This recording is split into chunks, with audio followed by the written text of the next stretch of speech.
Pour Benjamin Netanyahou, la source de tous les problèmes de sécurité d'Israël se trouve en Iran. C'est ce qu'il répétait déjà à la tribune de l'ONU il y a 12 ans en évoquant sa ligne rouge.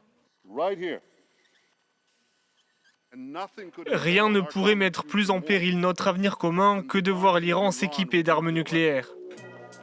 Le Hamas dans la bande de Gaza, le Hezbollah au Liban, le régime syrien, les milices chiites irakiennes, les Houthis au Yémen, bref, tous les membres de l'axe de la résistance ont un point commun, ils sont soutenus, armés, formés, financés par l'Iran.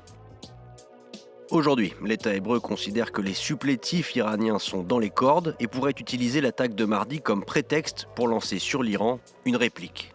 Les cibles seraient les infrastructures pétrolières, cœur névralgique de l'économie iranienne, mais aussi, et ce serait réaliser le rêve de Benjamin Netanyahou, les installations nucléaires de la République islamique.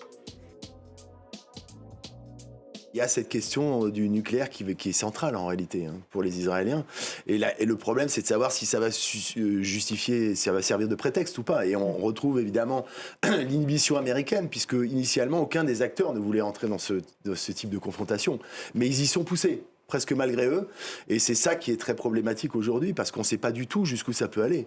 La riposte israélienne pourrait avoir lieu dans les prochains jours, mais l'Iran a déjà prévenu qu'il répondrait à son tour.